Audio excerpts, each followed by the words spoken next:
Hi, I told my kids I was going to make some cooking videos. So here's one of my favorite meals. It's really, really simple.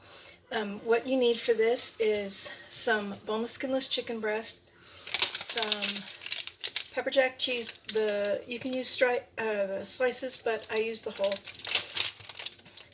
A little bit of butter, real butter, not margarine, and some cornflake crumbs. Now I'm going to make 4 of these, but I'm only going to show you one. You need to start with, I use these wrappers because they're just easier. So I'm going to show you how to make a little boat with these to put this into.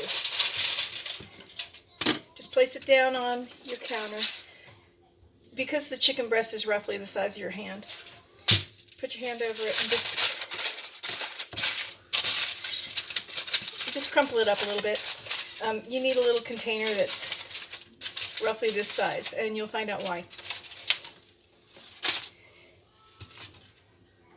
I cut some strips off of the pepper jack cheese. I cut 4 because I'm making 4 of these.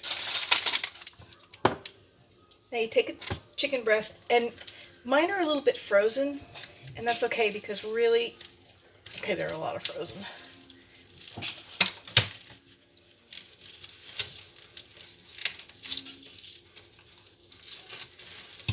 Because it makes it easier to keep it in one piece. And what you want to do is you want to make multiple slices, not all the way through. You want to keep the bottom solid, and you'll find out why. If you've ever made the potatoes where you cut them most of the way through and you put the onions in it, it's similar to that, except you're using cheese and chicken instead of potatoes. So you begin by making some really nice slices most of the way through.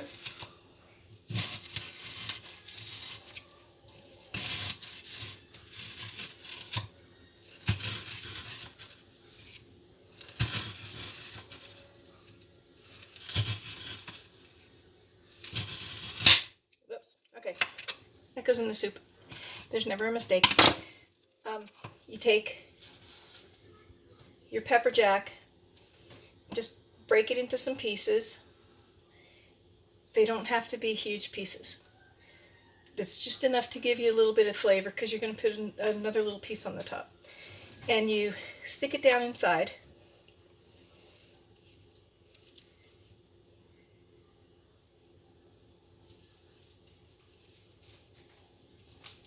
It's kind of like a stuffing. Kind of stuffing it.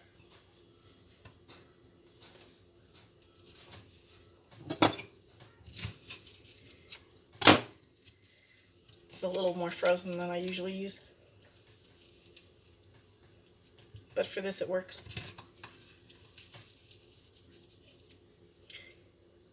If you want this to be keto friendly, just leave out the corn. It's plenty good just the way that it is. You don't need the corn chips on top. I put them on top because I kind of like the crunch. So there it is. That's what it should look like. Now you place this inside of this little boat here.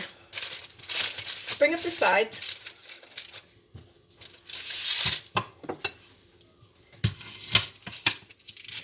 I'm just going to use,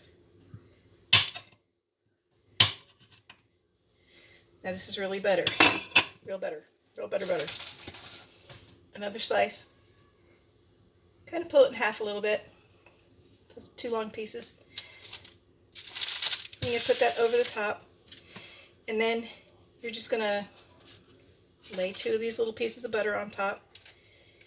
No fat. This is really fatty, but it's low carb. Again, if you want a keto, don't put the corn. This is just a box of cornflakes that I crunched up in the blender. And you just put maybe 2 tablespoons on the top, and that's all you do. That's it. You can take it right now and you can wrap it in some plastic wrap and put it in your freezer, and then you'll have this ready to go. And I'll post a picture with the video on what it looks like when it's done, That way you don't have to watch me make 4 of them and wait for it to bake. And anyway, I've got the oven going at 350 degrees. There really is no time for this. It's all according to what it looks like and what your meat thermometer. Please buy a meat thermometer. And what your meat thermometer says in the middle. But it should be golden brown when it's done. And I will post a picture. It's easy. It is one that you can pre-make when you get your meat in from the freezer or from the store. You can pre-make these and stick them in your freezer. These are great. Now there's only 2 of us in our family. It's okay depending on the size of your children. I make 1 chicken breast per person. That usually will be a meal by itself, or if I'm having something on the side, cut it in half. And if you have small children, by all means, chop them in half and give each one of the children half of one. But these are easy to do ahead of schedule and stick in the freezer. So this is Pepper Jack chicken. Thanks.